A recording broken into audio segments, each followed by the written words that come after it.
嫂子听说吃盐可以长力气，侄子才7个月大，她就开始每天喂小侄子吃盐了。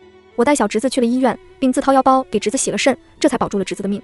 后来侄子平安长大，但由于长期熬夜打游戏，作息不规律，再加上小时候吃盐的后遗症，他年纪轻轻就得了尿毒症。嫂子反倒怪起了我，她说要不是你自作主张带子轩去洗肾，也不至于把他的肾给洗坏，子轩变成这样都是你害的。为了救侄子，他跟我哥我妈联手把我骗去了国外，将我的双肾换给了侄子。我在异国他乡含恨而死。再睁眼，我重生到了嫂子给侄子喂盐的这一天。这粥里怎么一点盐都没有啊？琪琪，你去帮我把调料盒拿过来。当嫂子李月如的声音再次在我耳边响起的时候，我意识到我重生了。上一世她也是这么说的。当我把调料盒拿过来之后，她就朝碗里的粥加了一大勺盐，搅拌之后就要往7个月大的侄子嘴里喂。我慌忙拦住了她，嫂子，你这是做什么？子轩才这么小，你就要喂他吃盐？李月如却皱了皱眉，不满地说，是啊，你侄子手脚没有力气，我听说吃盐可以长力气，有什么问题吗？你这么咋咋呼呼做什么？跟我要害我儿子似的。我却没有在意他话里的情绪，而是继续追问道，你喂他吃盐喂了多久了？李月如翻了个白眼，不紧不慢地说，半个月吧，咋了？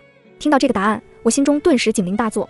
我忙说道，半个月？1岁以下的小婴儿是不能吃盐的，否则会给肾脏造成负担，可能会导致肾衰甚至夭折。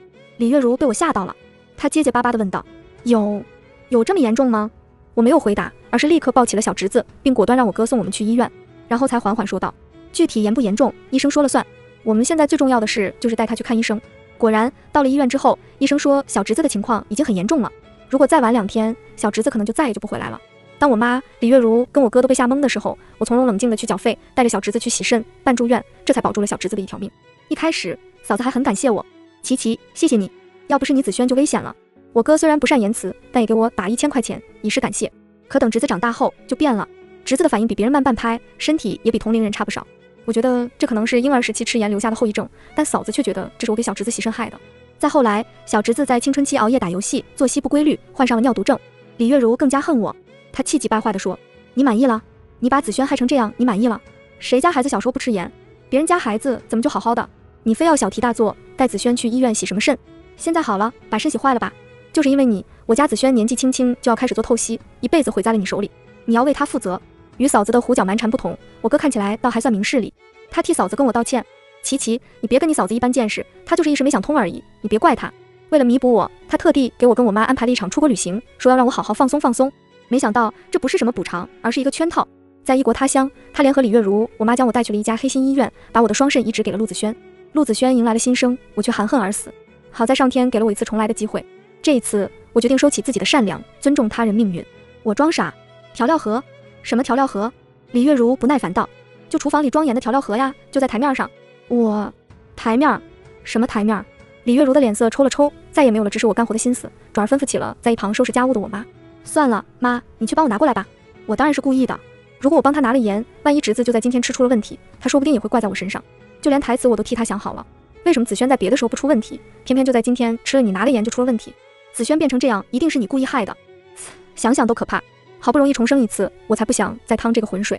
等到我妈把调料盒拿过来之后，嫂子像上辈子一样，从里面挖出了一勺盐，放到了侄子要喝的粥里搅拌。这时我妈面露为难地开口了，月如，你每天喂子轩吃那1多盐，子轩不会吃出什么问题吧？李月如却不以为意，能有什么问题？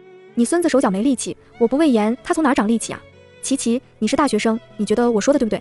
说完，二人齐刷刷地看向了我。我怎么可能告诉他呢？我才不想再经历一次上辈子的厄运呢。想到这里，我抿唇道，嫂子，我又不是医学生，哪里懂这个？你还是自己拿主意吧。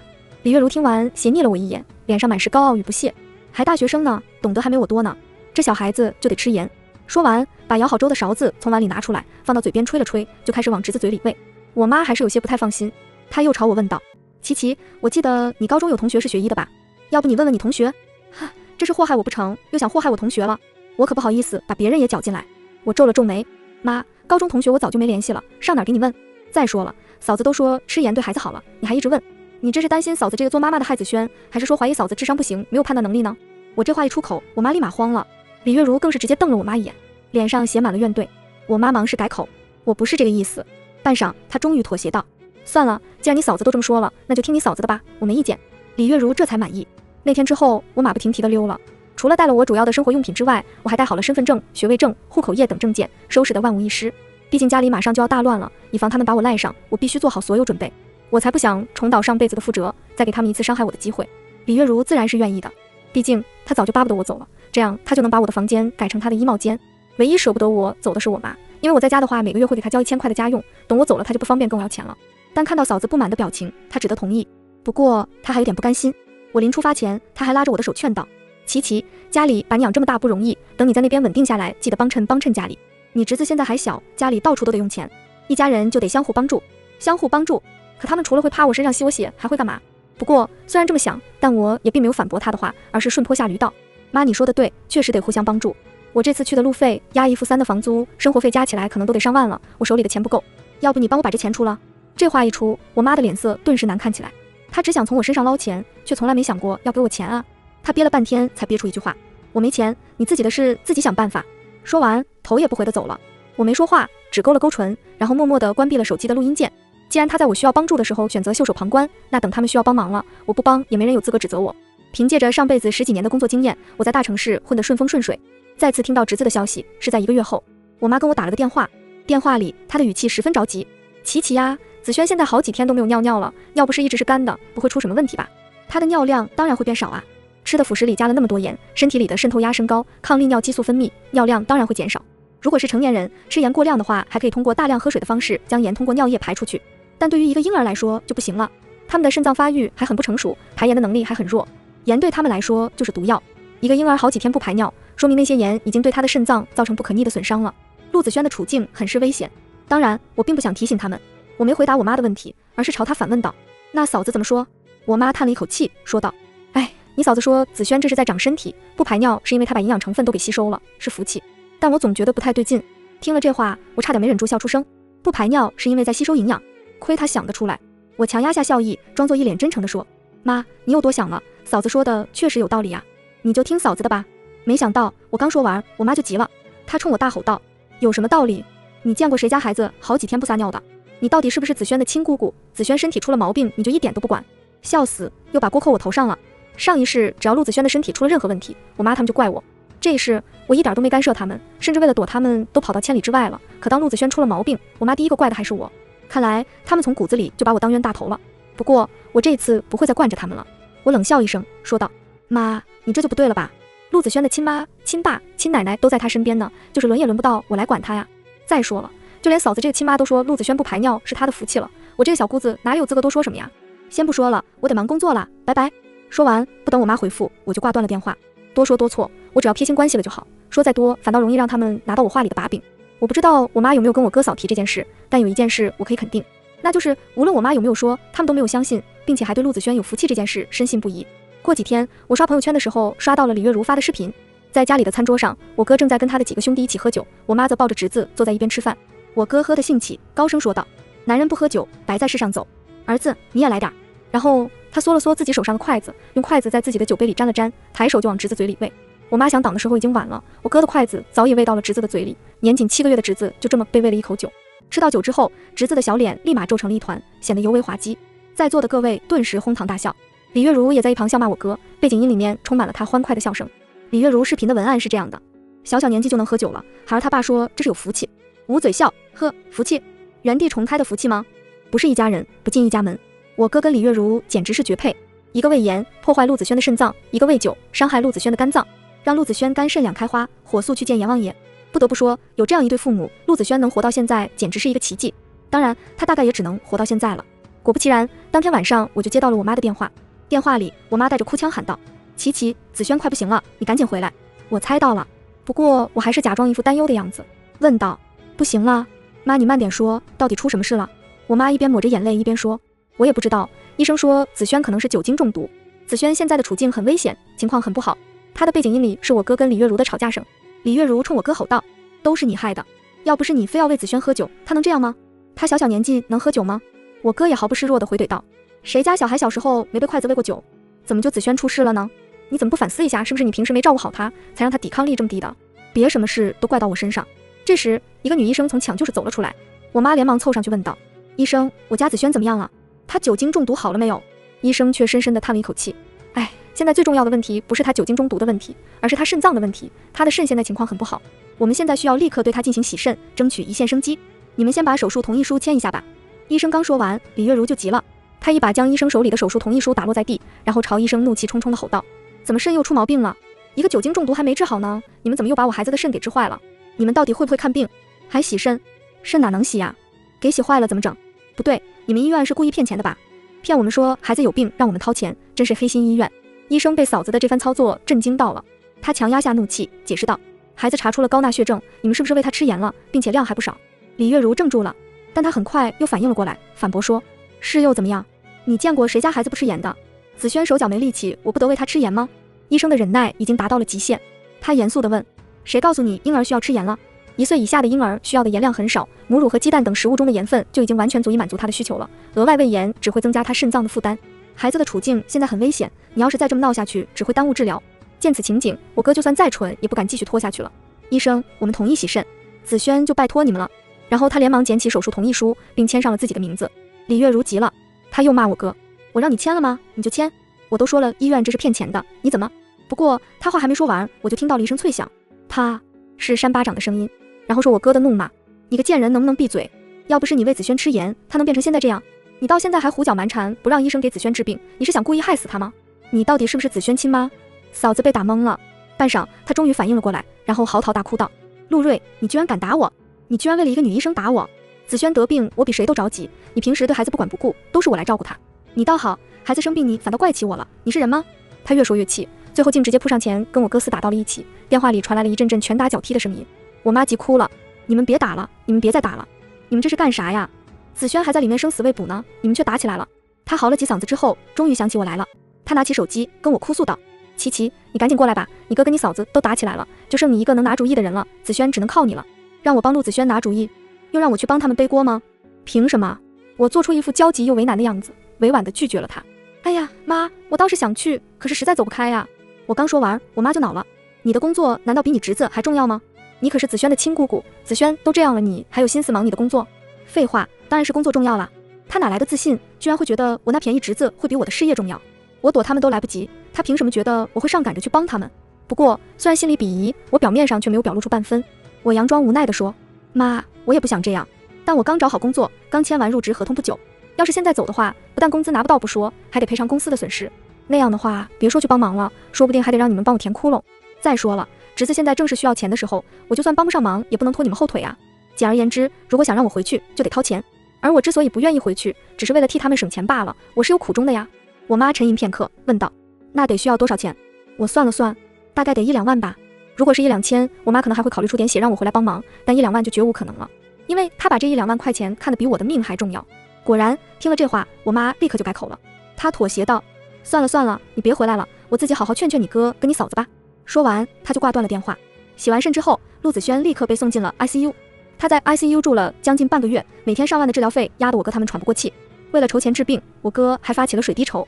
只不过由于认识的人脉太少，他筹了好几天也才筹集了1万多块钱，离他30万的筹款目标相差甚远。后来他想到了我，3天后我接到了我哥打来的电话：琪琪，你在外面工作累不累？辛苦不？黄鼠狼给鸡拜年，没安好心。印象里他只要一关心我，就是挖个坑等我跳呢。我谨慎地说：还好啊，怎么了哥？我哥笑着说道：你一个女孩子不用太拼命工作，反正婚后也得回归家庭照顾孩子。对一个女孩子来说，好工作不如一个好老公，老公有钱才是最重要的。我总算明白他是在憋什么屁了，他这是缺钱了，想把我卖了换彩礼呢。我淡淡的说：哥，谢谢关心，不过我现在并不想结婚。我哥却急眼了：你这孩子怎么好赖话都听不懂呢？你现在已经25了，4舍5入都30了，还不着急结婚？你再拖就成老姑娘了，谁还要你？然后话锋一转：对了，我认识一个优质青年，年少有为，之前是吃国家饭的，现在自己创业，是个餐饮行业的大老板，特别有男子气概，要不你们相处试试？说完还特别不自然地加了一句：我这都是为了你好。我懂了，之前坐过牢，出狱后推车卖煎饼，有暴力倾向。我冷冷地问道：那这个坐过牢爱打人的煎饼摊老板答应给你多少彩礼？我哥先是脱口而出：30万，然后突然警惕起来，防备地说：你别想打这30万的主意，我跟你说，这都是给你侄子看病的钱，你可不能带走。蛮可笑的，他想拿我卖钱，居然还让我别打那些钱的主意。我冷笑道：为了这30万，你就想把我卖给那样一个烂人？陆睿，你是人吗？我哥忙反驳道：什么烂人？你怎么说的那么难听？你这是歧视，就连国家都给人家一个改正的机会了，你却还这样歧视别人，这样很不好。再说了，他现在也不打人了，我跟他一起聊了那么久，他也没打我，你在瞎担心什么？我不管，你现在赶紧回来结婚，否则休怪我不客气，我当然不会回去。好不容易跑出来了，我怎么可能再让自己跳进那个火坑？我压根没理他，我倒要看看，在法治社会，他到底能怎么对我不客气。第2天我才发现，原来他对我不客气的方式，就是在家族群里抹黑我的名声。我跟陆琪是亲兄妹，可当子轩出事之后，他却一点都不关心，甚至连回来看看子轩都不愿意。我妈供他读大学也花了不少钱，没想到却养出了这么一个白眼狼，在家里需要他的时候1分钱不出，自己在大城市里面逍遥快活。李月如也在群里添油加醋。说起来，子轩之所以病得这么严重，也有其的原因。他是个大学生，肯定知道小婴儿不能吃盐，但他在家的时候却并没有提醒我，而是任由我给子轩吃盐。我怀疑他就是故意害子轩的。妈，你说是不是？说着，他还把我妈推出来，让我妈当这个证人。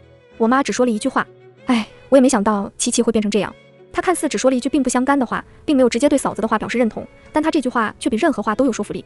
他没想到我会变成这样一个自私恶毒的人，所以我做出任何伤天害理的事都是有迹可循的。因为我这个人从骨子里就已经烂透了，别人肯定会相信他，毕竟她是我的妈妈，谁会想到一个妈妈会故意抹黑自己女儿呢？更何况我妈虽然重男轻女，但她在外人面前却从来没有表露出过半分，在别人看来，她甚至可能还有点重女轻男。所以当她一说出口，别人就都信了。亲戚们在群里轮番嘲讽我，真没良心，小小年纪心眼就这么坏。素芬辛辛苦苦把她拉扯大，没想到却养出一个白眼狼。就算她不管不顾，好歹也得把她读大学的钱还回来，让素芬度过这个难关吧，否则也太没天理了。对，起码把读大学的钱还回来。艾特陆琪。等我看到的时候，这些讨伐我的消息已经积攒到99家了。亲戚们的目的只有一个，那就是让我还钱。不过我妈他们也清楚，我现在压根没有什么钱可以还给他们，所以他又假模假样的退让了一步。哎，父母跟子女哪有隔夜仇啊？我也不是非要让七拿钱出来，只要他能回来看看我就行。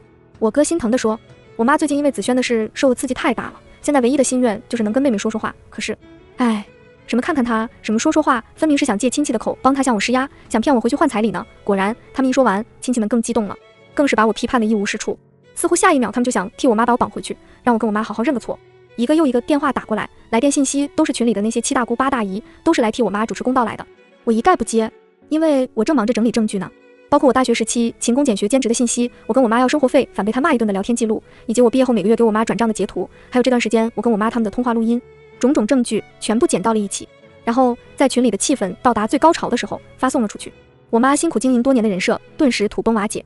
亲戚们这才知道，原来我妈在我大学时期说我每个假期都去旅游的事是假的，真实情况是我在流水线打工赚自己的生活费。我妈说她富养女儿穷养儿的事也是假的，真实情况是她早早就为自己儿子准备好了婚房，女儿不但没房，还每个月都得交家用。我妈说想我了想看看我也是假的，她的真实目的是骗我回去嫁给罪犯换彩礼。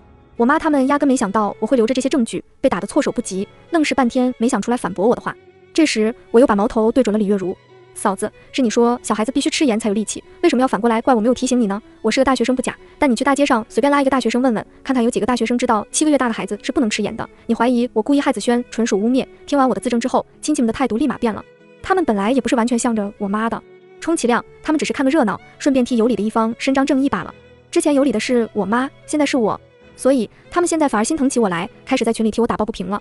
素芬，你们这就不对了，怎么能这么对待琪琪呢？就是啊，琪琪多好一个孩子啊，我就说他不可能干出那样的事，果然你们说的是假的。你这重男轻女的也太过分了，哪有让女儿嫁给劳改犯的？这不是把你往火坑里推吗？我妈跟我哥嫂偷鸡不成蚀把米，不但没成功把我骗回去，反倒还坏了自己的名声，实惨。因为没有从我这儿拿到钱，我哥把房子都卖了，这才凑够了陆子轩的治疗费。半个月后，陆子轩终于从 ICU 转到了普通病房，但这仅仅是一个开始。当我哥嫂开开心心的庆幸自己儿子治好了的时候，医生又给他们泼了一桶冷水。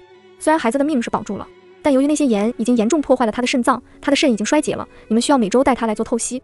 李月如一时没有反应过来，透析需要多久？那他到底多久才能完全好啊？医生叹了口气，顿了顿才说道：一直。李月如直接瘫到了地上，三人在病房门口哭作一团，他们的天塌了。之前他们之所以一直坚持要给陆子轩治病，那是因为他们一直抱有希望，一个陆子轩能彻底治愈的希望。但现在这个希望破灭了。上一世我把陆子轩送医的及时，所以他洗完肾就没有什么大碍了。后来他得尿毒症，完全是因为他自己作死。但现在不一样了，陆子轩永远也不可能变得跟正常人一样了。他从婴儿时期开始就要承受透析的痛苦，一直到死。我哥哭了一会儿之后，开始疯狂扇李月如。啪！贱人，子轩变成这样都是你害的。啪！你没事非要喂他吃盐干什么？你喂之前就不知道在网上查查吗？你都不配当妈。啪！子轩变成这样，你满意了？你满意了？他的被子都被你毁了。不出一会儿，嫂子的脸就肿成了猪头。他是想反抗的，可当一个成年男人拿出全部力气来殴打一个女人时，他压根毫无还手之力。这一次我妈没拦，不但没有阻拦，她看我哥打李月如的时候脸上还隐有几分痛快，似乎还巴不得自己上手打呢。毕竟对她来说，一个孙子可比一个儿媳妇重要的多。她对李月如也有恨，她恨李月如毁了自己的金孙。这天之后，嫂子在家里的地位直线下滑。原本她在家里说一不二，我妈每天都得小心和候着，但现在不一样了，我妈天天去跳广场舞，照顾陆子轩的重任全压在了她一个人头上。不仅如此，我哥的工资卡也不给她了。到了用钱的时候，他只能低三下四的找我哥要，每次都得求半天才能讨到100-200块钱，每天过得精打细算，苦不堪言。但他并没有什么怨气，因为他总觉得我哥只是生他的气了，只要他好好对待我哥，总有一天能感化他，让他消气。他的美梦一直持续到半年之后，那天他带着陆子轩从医院回家的路上，突发奇想去附近的商场奖励自己一杯奶茶。他已经半年多没喝过奶茶了，可当他买完奶茶之后，转身路过了一家西餐店，恰好从玻璃窗上看到了餐厅里的我哥，还有一个年轻姑娘。我哥正有说有笑的跟那个姑娘聊天，两个人的距离也十分暧昧。李月如鬼使神差的走进了那家餐厅，恰好听到我哥在哄那个女孩：琴琴，我想娶你，想让你给我生孩子。女孩笑道：那你家里那个黄脸婆还有那个病秧子儿子怎么办？我哥嗤之以鼻道：他们啊，我早就想换了，只要你愿意，我随时可以把他们扫地出门。李月如发疯了，她这才知道原来这个男人并不是在生气，而是早就跟自己离心了。当她在想着怎么感化这个男人的时候，这个男人却在想着怎么摆脱自己，怎么抛弃自己的儿子。她疯了，她捡起旁边桌子上的餐刀，一刀就捅进了我哥的太阳穴，边捅一边骂道：渣男，你给我去死！我哥当场死亡。捅完我哥，他还想捅那个女孩，却反被女孩钳制住了，他只得放弃。不一会儿，警察来到了现场，李月如当场被刑拘。才1天时间，我妈死了儿子，儿媳被关进了监狱，唯一给她留下来的就是我那每周都得做透析，每天都得好生照料的侄子。她再也没时间跳广场舞了，每天光是照顾陆子轩的吃喝拉撒就把她折腾个不轻。她开始满世界找我，但我明确地告诉了她，如果要赡养费就去法院告我，法院判多少我就给多少，多的我1分钱都不会出。她又开始到处骂我是白眼狼了，但这次再也没有一个人会相信她了，都觉得她是罪有应得。后来大家都说李月如疯了，因为她在法庭上完全没有替自己做任何辩解，而是一直在嚷嚷：不对不对，我变成这样都是陆琪害的，他明明知道婴儿不能吃盐，但他这辈子却没有提醒我，他就是故意的。重生，我要重生，我要回去救我的子轩，夺回我的一切。看来他重生了。可笑的是，他并没有后悔上一世对我造成的伤害，只会因为我这一次没提醒他而记恨我。他从不反思自己，只会怪罪别人。这种人的自私已经刻在骨子里了。不过重生，他大抵是想多了，命运怎么可能再给恶人一次作恶的机会呢？之所以他现在重生，只是为了让他明明白白的死去罢了。这是他的报应。这一世，他和我妈、我哥都得到了应得的报应，而我则迎来了新生。